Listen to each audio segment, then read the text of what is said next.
Täna on saates mees, kelle 40 õnneliku abielu aasta saladuseks on üks nipp. Vaata saadet ja sa saad teada.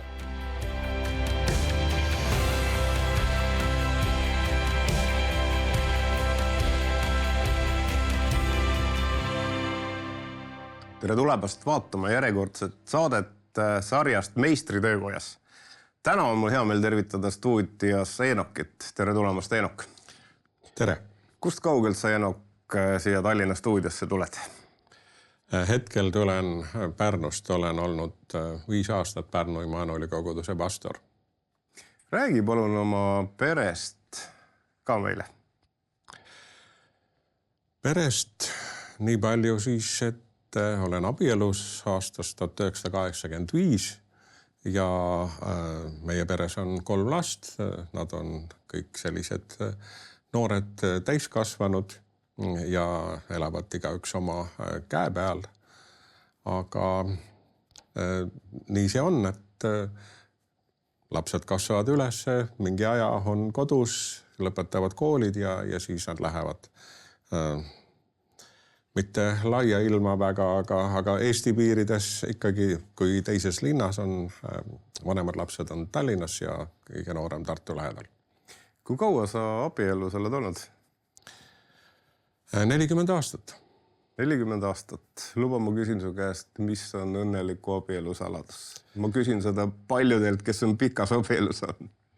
Ja, kui vastata nii-öelda standardvastusega, siis õnneliku abielu saladus on 3 olulist asja. Kannatlikkus number 1, kannatlikkus number 2 ja kannatlikkus number 3.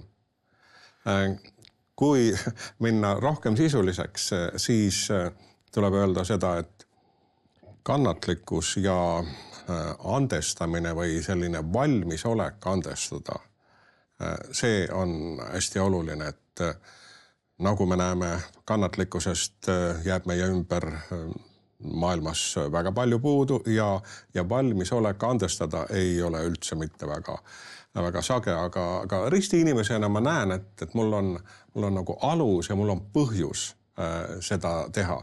Ja see tugineb sellele, et ma ei ole ilmeksimatu. Ma ei arva, et minu sõna peab alati peale jääma. Ja kui ma saan aru, et ma olen valesti teinud, siis ma ütlen palun andeks. No 40 aasta jooksul on kindlasti olnud ka hästi keerulisi hetki. Anna üks nipp, kuidas nendest üle saada? No, mis sinu nipp on? Seda peaks minu naise käest küsima, aga tema ütleb niimoodi, et Enokiga ei saa riielda, sellepärast, et Enok ei ütle midagi vastu. Et kui ma saan aru, et nagu läheb niimoodi sõna vastu, siis ma lihtsalt tõmban tagasi. Panen suu kinni ja vaikin. Ja no nii on, et siis üksik rääkija ta väga kaua ei räägi. No 40 aastat tõestab, et see on toiminud. Aitäh sulle hea nipi eest, et paljudele siit kõrva taha panna. Kui läheb keeruliseks, kui midagi muud ei saa, siis lihtsalt jääme vait ja 40 aastat tõestab, et see toimib. Ja. Sa oled teeninud 4 kogudust, on see niimoodi? Vastab tõele, et ma olen siis üles kasvanud Mustvee koguduses. Mustvee Betania kogudus on ta täna, aga ennem oli ta lihtsalt Mustvee kogudus. Ja seal siis möödus minu selline lapsepõlv ja noorukiga, kuni siis ma läksin Tartusse õppima. Eks ole, siis õppisin Eesti Põllumajandusakadeemias metsamajandust ja Tartus õppimise ajal siis liikusin Saalemi koguduses. Aga tagasi tulles koguduse juurde, et Mustvee koguduses ma olen valitud ka pastoriks siis aastal 1990, kui minu isa suri suhteliselt ootamatult mõne kuuse haiguse põdemise järel ja mind valiti. Nii et möödunud aastal sai 35 aastat täis pastori ametis. Mustvees ma olin 1990 kuni 2004, siis 2004 kuni 2012 olin Kehras ja 2012 kuni 2020 Haapsalus ning alates siis 2020. aastast olen nüüd olnud Pärnus, et kuidagi märkamatult on 5 aastat täis saanud seal. See on tõesti siuke muljetavaldav teenimise siukene aeg olnud sinu elus. Selle teenimise juurde ja nende koguduste vahetamist juurde me saate jooksul tuleme veel tagasi. Me analüüsime seda, et kui sa vahetad kogudust, lähed pastorina ühest kogudust teise, et millal ja mismoodi see õnnestub ja on mõned hetked, kus võib-olla see vahetus nii hästi ei õnnestu. Aga lähme veel korraks tagasi sinu noorepõlve. Sa olid sõjaväes. Jumal hoidis sind ka sõjaväes. On sul mõni lugu jagada sealt? Ma olin sõjaväes 1,5 aastat, eks ole, et peale kõrgkooli lõpetamist siis ei olnud mitte 2 aastat, vaid 1,5 ja noh, üks asi, mida sõjaväes kindlasti õpitakse, on distsipliin. Et kui sa ennem nagu suutsid kuidagi läbi saada, siis sõjaväes sa ilma distsipliinita ei saa, sest poisikesest mehe sõjavägi, on see nii või? Selles on oma tõetera sees ja teisest küljest, kui sa mõtled Vene sõjaväele või Nõukogude sõjaväele, siis sa näed seda nüridust seestpoolt ja seda sa pead nagu hästi rahulikult võtma, et see on nii, nüüd ma olen selles keskkonnas ja nüüd ma kannatan selle ära. Ehk siis, et ma ei hakka protestima, ma ei hakka kellegagi kaklema, vaid ma lihtsalt nii-öelda elan selle üle ja nii ma elasingi selle üle.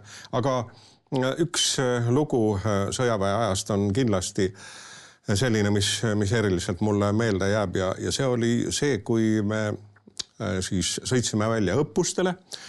Ma olin autojuht, autojuhina siis raadiojaama peal. Suur veoauto, SIL 131, umbes 10 tonni aparatuuri peal ja sellega siis sõitsime välja, vähemasti kord kuus sõitsime õppustele. Ja ükskord oli nii, et oli tarvis siis õppustelt õhtu eel kiiresti väeossa tagasi minna, nagu ikka, need korraldused tulevad ootamatult ja ma sõitsin selles autos ja oli juba niisugune, ütleme, pimedapoolne, aga see oli selline kuskil novembrikuuses, nii et väikene lumekirme oli maas. Ja me sõitsime ja mu kõrvale pandi üks seersant istuma, siis, kes tahtis, et kabiin oleks hästi soe ja siis ma keerasin sooja peale ja siis tuli tukk peale. Ja esimene asi, mida ma mäletan, kui ma sillamad lahti tegin, kõik oli valge. Ma mõtlesin, et kuidas moodi, tee oli must kogu aeg ja nüüd on tee valge või ees on valge, aga ma olin just sõitmas tee pealt ära. Ma sõitsin tee pealt ära niimoodi, et seal ei olnud puid, seal ei olnud kraavi, ma lihtsalt sõitsin teelt välja ja sain sealt siis hiljem autoga tagasi, aga jälle tee peale 4 sõdurit oli mul raadiojaamas sees, nii et see oleks väga karm olnud, kui oleks midagi halvasti läinud, aga see oli ilmselge Jumala hoidmine. Jumal hoidis sind seal selles olukorras sõjaväes. Sa oled nüüd 10 aastaid olnud koguduse töös. Kas mul on õigus, et koguduse tööl, eriti nõukogude aja lõpus, Eesti aja alguses töötades, su sissetulek ei ole olnud vist siukene Eesti sealt ülemisest otsast? No, kui pastoritööd alustada, siis on paljude küsimus, et kas ma jätkan niimoodi, et ma pastoritöö kõrvalt teen ajalikku tööd või siis niimoodi, et ma asun täisajaga pastoritööle. Ja ma kaalusin seda ja ma ka nii-öelda proovisin seda, et esimene aasta, kui ma olin pastor, ma tegin selle kõrvalt siis metsaülema tööd. Töötasin metsaülemana sovhoosis 7 aastat. Siis ma nägin, et lihtsalt nende 2 ühendamine, minu isikus, ütleme, oli väga raske ja ma tegin selle põhimõttelisele otsuse, et ma pühendun täisajaliselt koguduse vanema tööle, aga see oli 90ndate algus ja kes mäletab 90ndate algus, seal oli talongi värk ja niisugune, see oli üsna tõsine aeg, ütleme, et näljas ei ole olnud, aga ma tean seda, mis see tähendab, kui 3 nädalat sa elad palgast ja 1 nädala elad armust. Ma tean seda. Ja kui sa tagasi vaatad, kas Jumal on kandnud? Jumal on kandnud, absoluutselt, sest neid nii-öelda ootamatuid lahendusi, kus keegi tuleb, toob mingi toidupaki või saadab raha täiesti ootamatult ilma, et ma oleks palunud seda. Ma ei ole niisugune väga lunija tüüp ja pigem ma nii-öelda kannatan hambad ristis ära, natuke iseloom aitab siin ka flegmaatik mul, aga see on see, et siis sa elad selle oma naha peal üle ja sa saad aru, et see, millest räägitakse, eks ole, üks asi on, et kui räägitakse, et Jumal kannab, teine asi on, kui sa seda ise nagu sellisest orust läbi minnes koged. Sa ütlesid, et sa oled omal nahal seda kogenud, sa oled ühte asja veel elus omal nahal kogenud, kui sa haigestusid vähki. Jah, see on nüüd, hüppame siis juppmaad edasi, eks ole, aasta oli 2012 sügis, jah, kui siis nii-öelda tekkisid ühed sümptomid, mille põhjal ma arvasin, et niimoodi ei tohiks olla. Ja ega see ei ole mingi ilge saladus ka, aga lihtsalt väljaheitega koos tuli verd. Ja ma pöördusin alguses oma perearsti poole, perearst suunas mind siis selle sisearsti juurde ja kui ma sisearsti juurde läksin, siis tema kuulanud selle jutu ära, ütles, et siin tuleb kohe nagu onkoloogi juurde suunata. Ja oligi nii, et siis tehti analüüsid ja selgus, et on siis jämesoole vähk. Aga tagantjärele, eks ole, arm ja selline Jumala hoidmine. Me teame, vähi puhul on hästi oluline, et millises staadiumis sa selle avastad. Ja sellega oligi nii, et siis kui need analüüsid olid tehtud ja ma läksin selle onkoloogi juurde, siis kes mind hiljem ka opereeris, siis tema ütles, et see vähk on esimeses staadiumis, eks ole, ja see tähendab seda, et ta on nagu suhteliselt hästi ravile alluv ja täpselt nii oligi, et mul tehti operatsioon ja siis operatsiooni järel oli veel keemiaravi, nii et ma sain 6 korda keemiaravi ja ma tean need vaevad ka. Aga mis oli siis, selle tulemus oli see, et nii-öelda see teema, vähk sealt kohast võeti maha. Vähk tuli 10 aastat hiljem uuesti, tuli teisest kohast. Ja ka sealt oli niimoodi, et kui jällegi siis teatud sümptomid, põhiliselt see oli vereanalüüsi järgi, eks ole, kui sa oled korra käinud sellisest vähivärgist läbi, siis on sul nagu regulaarne ülesanne käia ja seda vereanalüüsi teha ja vereanalüüs uuemal ajal näitab juba päris palju, eks ole. Ja siis oli nii, et see vereanalüüs näitas, et on eesnäärmega nüüd probleem. Ja jällegi ma mäletan seda, mida siis arst ütles, et teil on vähieelne seisund, et isegi mitte esimene aste, vaid vähieelne seisund. Ja siis, kuna mind oli korra juba lõigatud, eks ole, siis öeldi, et operatsiooni teha ei saa, aga et teeme kiiritusravi.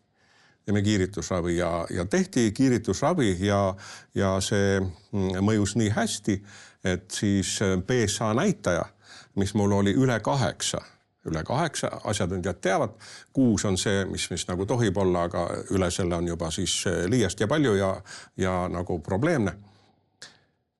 PSA näitaja kukkus selle 8 pealt 3 kuud hiljem ma tegin vereproovi 0,08 peale. Et noh, nagu täiesti põrandale või vastu maad. Jah.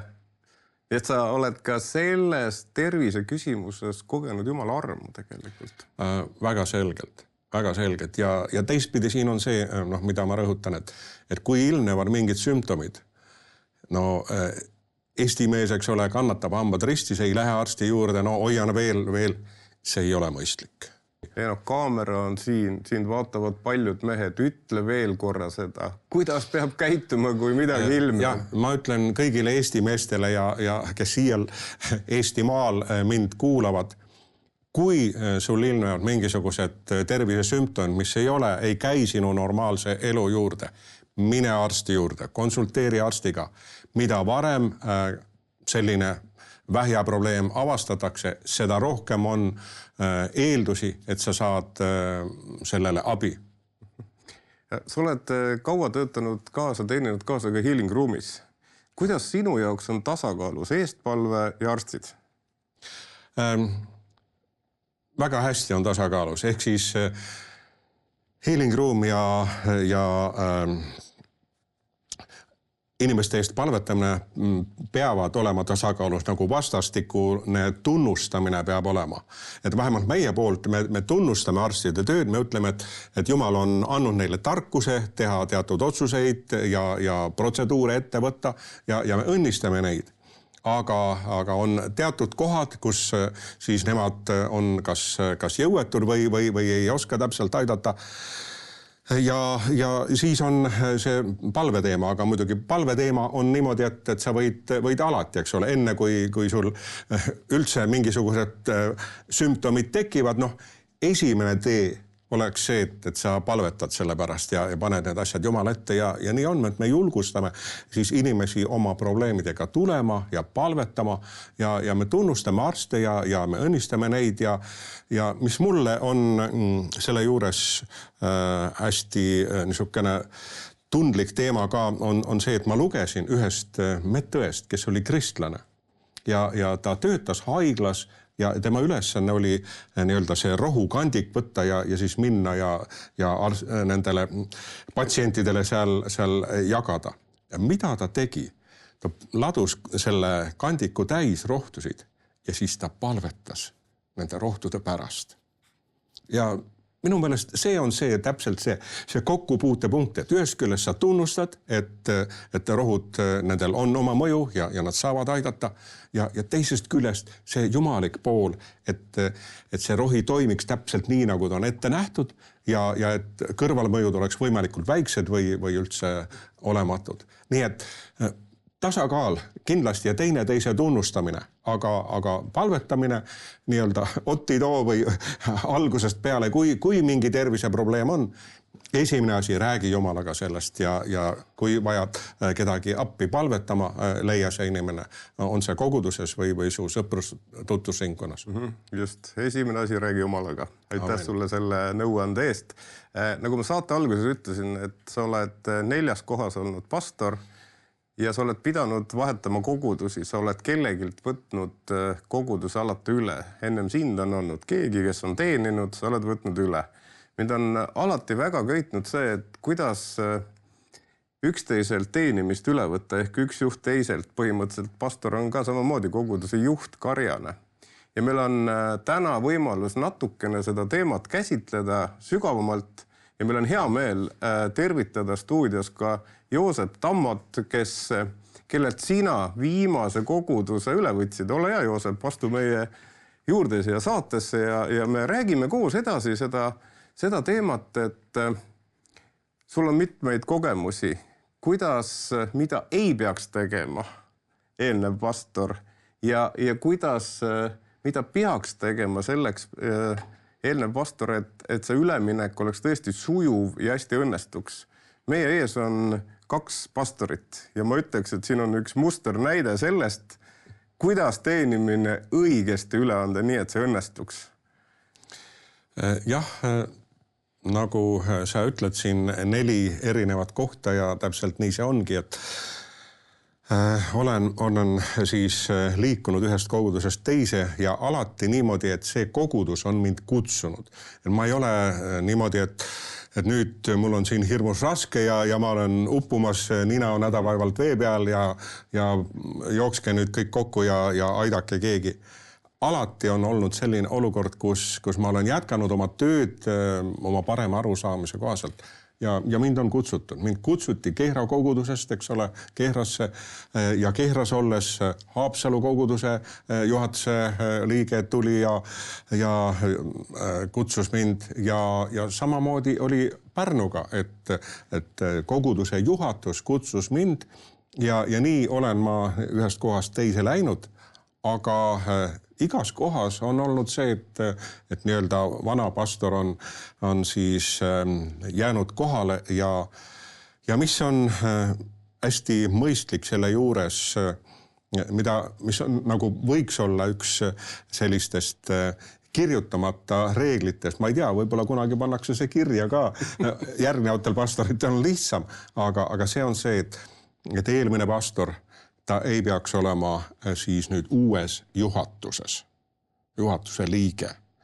Ja vot Joosepiga meil oli see arm ja õnn, Joosepil oli see tarkus ja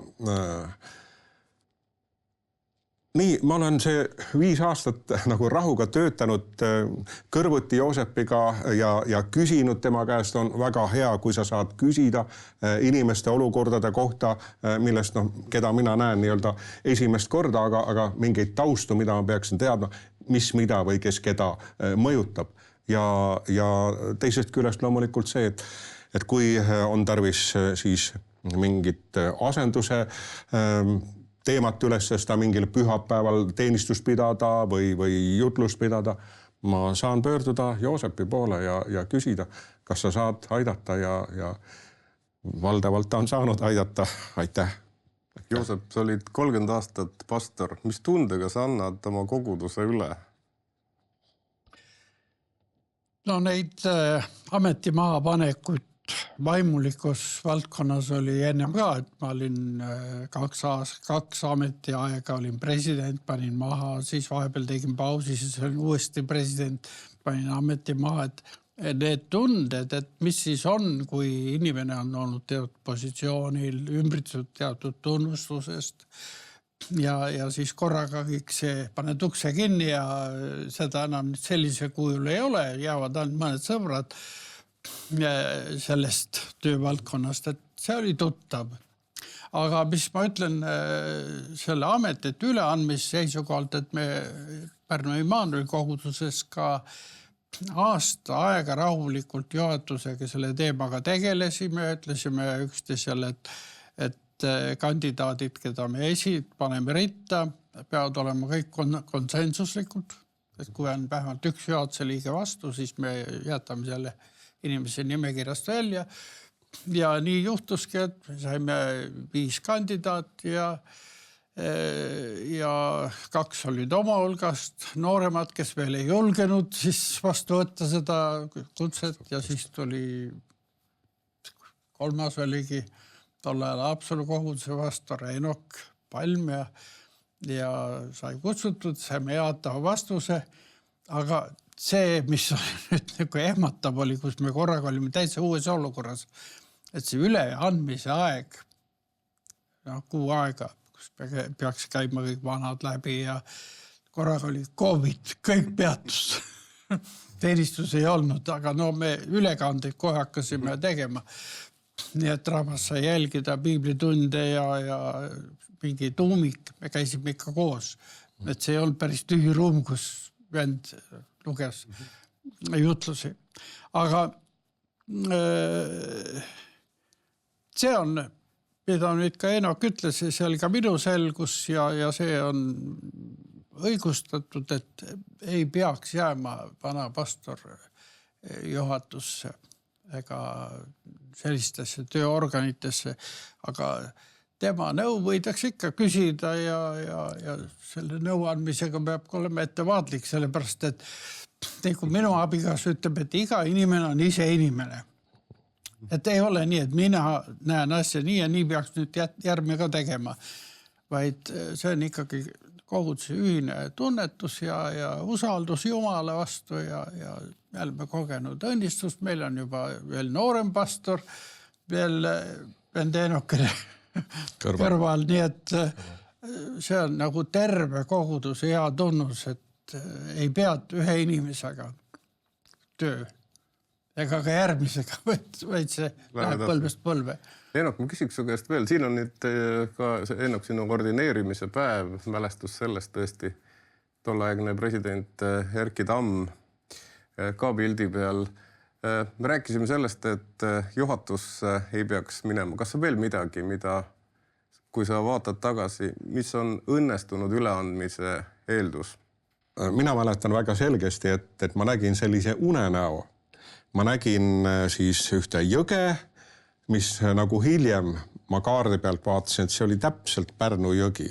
Selline Pärnu jõgi, mis teeb ühe niukse kaare, kui ta suundub sinna mere poole.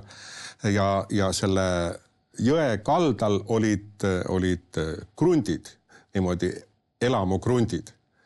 Ja selle ühe krundi peal oli kirjutatud minu nimi. Ja see, mis mulle öeldi või mida ma tajusin siis, mida Jumal ütleb mulle, kui sina ei võta seda, siis võtab selle keegi teine. Ja ma tajusin, et see oli nagu väga selge märguanne Jumala käest, et ma peaksin selle kutse vastu võtma ja nii ongi, et jah, ühest me võib-olla ei pane neid järjekorda, aga siis kindlasti Jumala poolt selgus ja teiselt poolt kohaliku kogudusega ikkagi koostöö, et sa ei lähe sellise mõttega, et nüüd ma tulen ja kõik on uus, eks ole. Et nagu me oleme siin need Haapsalu ja Pärnu ja eks ole, on pikka ajalooga kogudus, kus võib võrrelda raudteega, võib võrrelda tunneliga, et sa lähed ja sul on palju juba ees antud. Aitäh, vend Eenok, neid mõtteid jagamast, oma kogemusi jagamast. Aitäh, vend Joosep, tõesti ka enda kogemusi jagamast ja siia saatesse tulemast. Ma palun, Eenok, et sa teeksid tänupalve vend Joosepi eest, aga ka kõikide meie eesminejate eest, kelle õlgadel tegelikult me täna seisame ja kelle õlgadel me saame teenida täna. Issand, me täname, et sina kutsud oma töösse. Sina oled koguduse pea ja meie oleme sinu sulased. Aga me ei ole esimesed, vaid enne meid on olnud mitmeid ja mitmeid, kes on tööd teinud ja vaeva näinud Jumala riigis, päeva palavat ja kõike tööraskusi kandnud. Ja nüüd, kui on see üleandmise hetk ja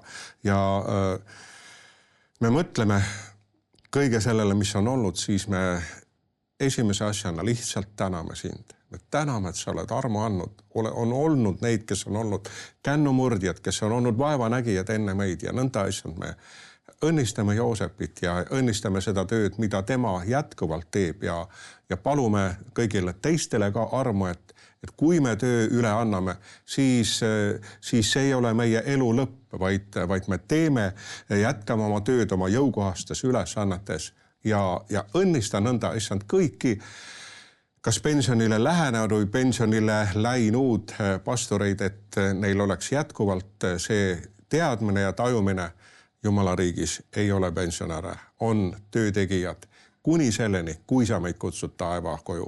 Aamen.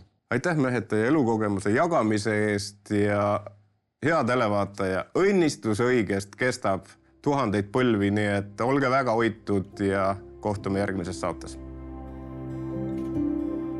Hea vaataja, lõppenud saade on sündinud TV7 ja Nõmme meestehommiku koostöös. Kui tunned, et kuuldud lugu sind kõnetas ning soovid leida kontakte teiste meestega, siis rohkem infot leiad veebilehelt meestehommik.ee. Saated sünnivad vaid annetajate toel. Selleks, et need lood jõuaksid veelgi rohkemate inimesteni üle Eestimaa, saad anda oma panuse ekraanil kuvatud võimalusi kasutades. Oleme südamest tänulikud iga toetuse eest.